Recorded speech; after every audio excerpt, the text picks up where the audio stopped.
It is Obscene, a true reflection in 3 parts. Part 1. When you are a public figure, people will write and say false things about you. It comes with the territory. Many of those things you brush aside. Many you ignore. The people close to you advise you that silence is best. And it often is. Sometimes, though, silence makes a lie begin to take on the shimmer of truth. In this age of social media, where a story travels the world in minutes, silence sometimes means that other people can hijack your story and soon, their false version becomes the defining story about you. Falsehood flies, and the truth comes limping after it, as Jonathan Swift wrote. Take the case of a young woman who attended my Lagos writing workshop some years ago. She stood out because she was bright and interested in feminism. After the workshop, I welcomed her into my life. I very rarely do this, because my past experiences with young Nigerians left me wary of people who are calculating and insincere and want to use me only as an opportunity. But she was a bright young Nigerian feminist and I thought that was worth making an exception. She spent time in my Lagos home. We had long conversations. I was support giver, counselor, comforter. Then I gave an interview in March 2017 in which I said that a trans woman is a trans woman, the larger point of which was to say that we should be able to acknowledge difference while being fully inclusive, that in fact the whole premise of inclusiveness is difference. I was told she went on social media and insulted me. This woman knows me enough to know that I fully support the rights of trans people and all marginalized people. That I have always been fiercely supportive of difference, in general. And that I am a person who reads and thinks and forms my opinions in a carefully considered way. Of course she could very well have her concerns with the interview. That is fair enough. But I had a personal relationship with her. She could have emailed, or called or texted me. Instead she went on social media to put on a public performance. I was stunned. I couldn't believe it. But I mostly held myself responsible. My spirit had been slightly stalled, from the beginning, by her. My first sense of unease with her came when she posted a photo taken in my house, at a time when I did not want any photos of my personal life on social media. I asked that she take it down.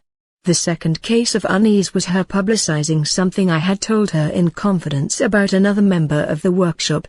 The most upsetting was when she, without telling me, used my name to apply for an American visa. Above all else was my lingering suspicion that she was a person who chose as friends only those from whom she could benefit. But she was a bright young Nigerian feminist and I allowed that sentiment to override my unease. After she publicly insulted me, it was clear to me that this kind of noxious person had no business in my life, ever again. A few months later, she sent this affected, self-regarding email which I ignored. Friday, September 15, 2017 at 4:35 a.m. Dearest Chimamanda, happy birthday. I mean this with all my heart, even though I know I have fallen, removed myself from your grace. It would be impossible for me to stop loving you. Long before you gave me the possibility of being your friend, you were the embodiment of my deepest hopes, and that will never change. I think of you often, still, stating the obvious. I grieve the loss of our friendship. It is a complicated sadness. I'm sorry that I caused you pain, or to feel like you can no longer trust me. There's so much that I wish could be said. I pray this birthday is the happiest one yet. I wish you rest and quiet and abiding stability, and of course more of the kind of success that means the most to you. I hope Mothering X is everything you hoped and prayed for and more. Have a wonderful day today. Love always. About a year later, she sent this email, which I also ignored. Thursday, November 29, 2018 at 8:42 a.m. Dear Chimamanda, I realize this is long overdue and vastly insufficient. But I'm really sorry. I've spent so much time going back and forth in my head and my email drafts, wondering whether to write you, how to write you, what to say, all kinds of things. But in the end, this is the thing I realize I need to say. I'm sorry I disappointed and hurt you, by saying things publicly that were sharply critical, unkind and even disrespectful, especially in light of all the backlash and criticism you experience from people who don't know you. I could have acted with more consideration towards you. I should have, especially given the privilege of intimacy that you had offered me. There are many reasons why I chose to behave the way I did, but none of them is an excuse. And I clearly realize now, after many, many months of needless sadness and angst and hurt and actual confusion, that I did not treat you as a friend would, certainly not as someone would to whom you had offered unprecedented access to yourself and your life. You've meant the world to me since I was barely a teenager. It's been very hard navigating the emotional fallout of the past several months, knowing you were displeased with me but truly not quite understanding why, then deciding I didn't care, then realizing that it would never be true. I've always cared. But I was too mixed up about the situation to be able to make sense of it, or properly see past my own justifications. I'm sorry it took me so long to grasp how I let you down. I realize that I don't have room to ask anything of you, but I would be grateful for a chance to say this in person. Still, even if I never get that, I really hope you believe me. Congratulations on restarting the workshop, and on all the other amazing successes of the past several months. I think of you often, it would be impossible not to. You look so happy in your pictures. I really hope you are well. All my love. I hope never to hear from her again.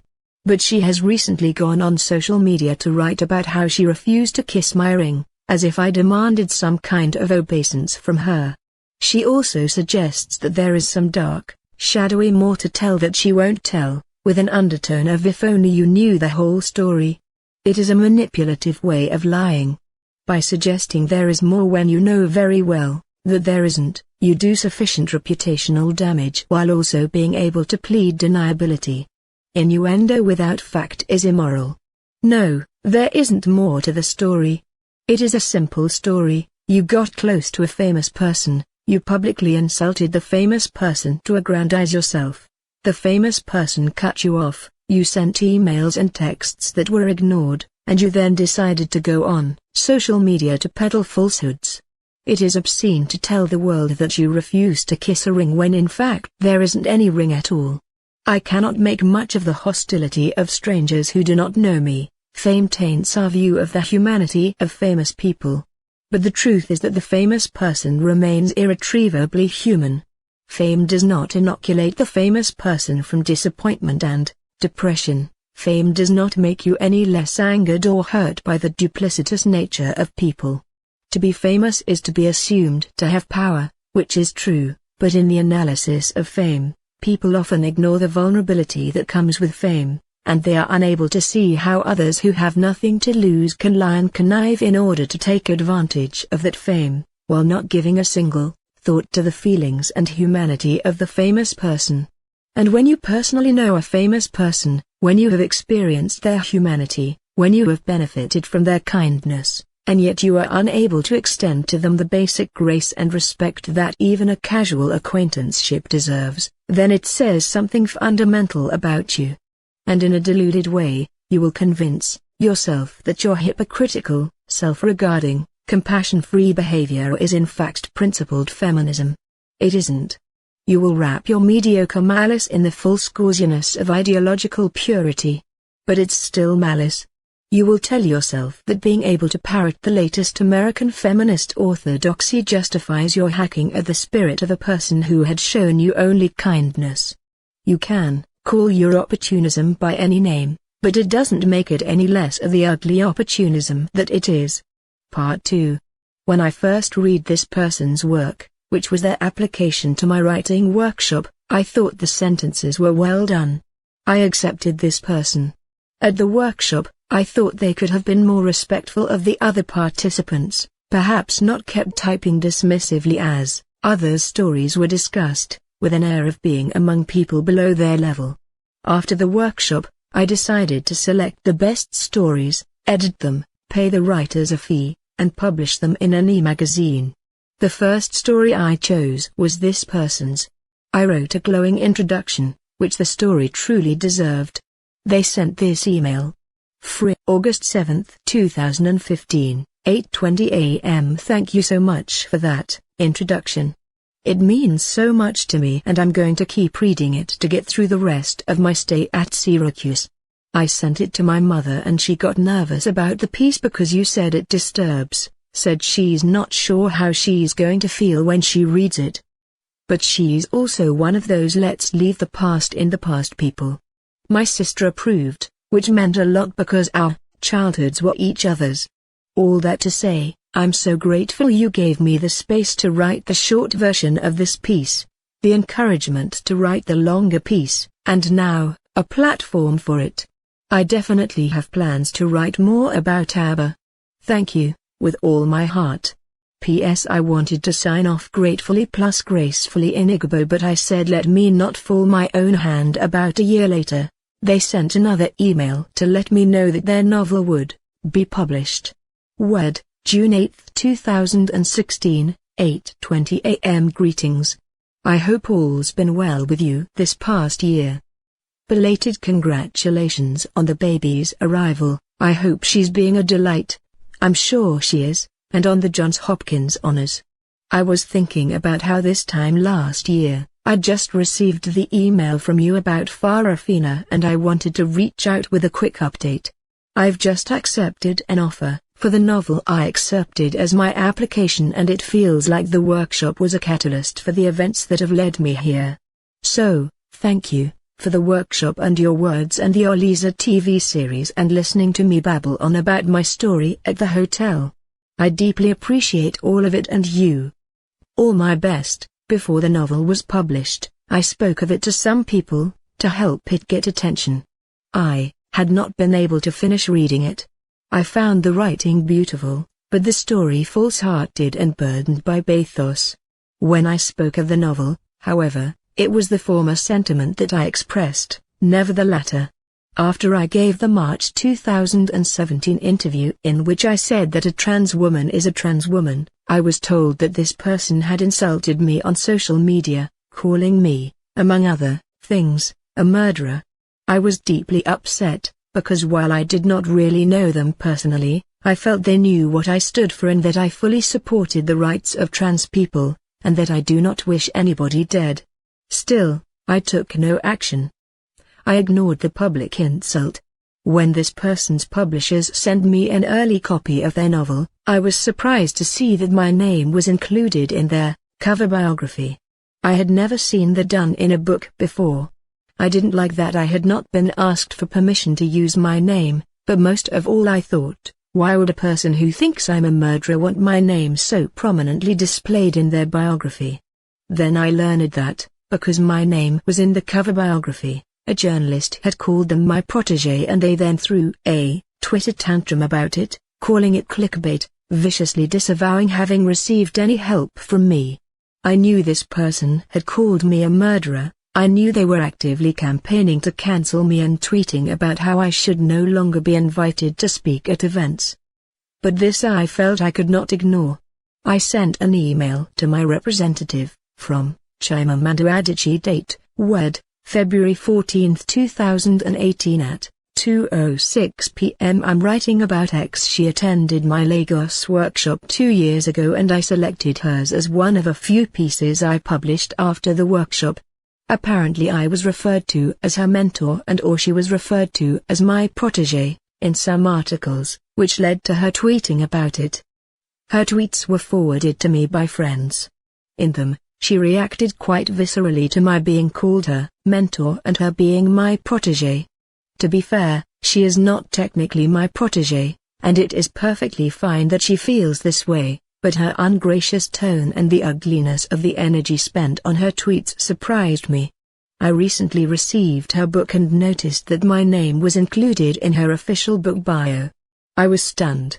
Surely if she is so strongly averse to my being considered a person who has been significant in her career, which is my understanding of the loose use of protégé, mentor, then it is unseemly to make the choice to include my name in her bio.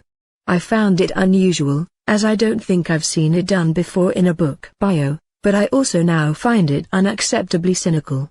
It is only reasonable for a person who sees my name as it is used in her bio, her work has been selected and edited by Chimamanda Ngozi Adichie, to assume some sort of mentor-protege relationship. To publicly disavow this with a tone bordering on hostility and at the same time so boldly use my name to sell her book is utterly unacceptable to me. I'd like you to please reach out to her publishers and ask that my name be removed from her official book bio. I refuse to be used in this way, Chimamanda. After contacting her publishers, my representative wrote, "They have asked whether your preference would be to remove the acknowledgement to you in the back of the book also, in future reprints." I replied, "I don't think that is my decision to take, and so will not answer either way, although it would be ideal if she herself made the decision to do so." On the subject of how to go about it, I was absolutely determined not to be used by this person, but I was also sensitive to the costs the publisher might incur, as this was not in any way the publisher's fault. Instead of pulping the already printed copies, I asked that the jackets be stripped and rebound. To my representative I wrote, "I'm completely determined that I not be used in this opportunistic and hypocritical way. But I want to make sure to proceed reasonably." I was assured that my name would be removed and I moved on. But from time to time, I would be informed of yet another social media post in which this person had attacked me. This person has created a space in which social media followers have, and this I find unforgivable, trivialized my parents' death, claiming that the sudden and devastating loss of my parents within months of each other during this pandemic was punishment for my transphobia. This person has asked followers to pick up machetes and attack me. This person began a narrative that I had sabotaged their career, a narrative that has been picked up and repeated by others. The normal response would be to ignore it all, because this person is seeking attention and publicity to benefit themselves. Claiming that I have sabotaged their career is a lie, and this person knows that it is a lie. But if something is repeated often enough, in this age in which people do not need proof or verification to run with a story, especially a story that has outrage potential, then it can easily begin to seem true. My addressing this lie will indeed get this person some attention, may they bask in it. Here is the truth: I was very supportive of this writer. I didn't have to be. I wasn't asked to be. I supported this writer because I believe we need a diverse range of African stories. Sabotaging a young writer's career is just not my style. I would get no benefit or satisfaction from it. Asking that my name be removed from your biography is not sabotaging your career. It is about protecting my boundaries of what I consider acceptable in civil human behavior. You publicly call me a murderer and still feel entitled to benefit from my name? You use my name, without my permission, to sell your book and then throw an ugly tantrum when someone makes a reference to it? What kind of monstrous entitlement, what kind of perverse self-absorption, what utter lack of self-awareness, what unheeding heartlessness, what frightening immaturity makes a person act this way? Besides, a person who genuinely believes me to be a murderer cannot possibly want my name on their book cover, unless of course that person is a rank opportunist. Part 3. In certain young people today like these two from my writing workshop, I notice what I find increasingly troubling: a cold-blooded grasping, a hunger to take and take and take, but never give, a massive sense of entitlement, an inability to show gratitude, an ease with dishonesty and pretension and selfishness that is couched in the language of self-care, an expectation always to be helped and rewarded no matter whether deserving or not, language that is slick and sleek but with little emotional intelligence, an astonishing level of self-absorption, an unrealistic expectation of puritanism from others, an overinflated sense of ability, or of talent where there is any at all, an inability to apologize, truly and fully, without justifications, a passionate performance of virtue that is well executed in the public space of Twitter but not in the intimate space of friendship. I find it obscene. There are many social media savvy people who are choking on sanctimony and lacking in compassion, who can fluidly pontificate on Twitter about kindness but are unable to actually show kindness. People whose social media lives are case studies in emotional aridity.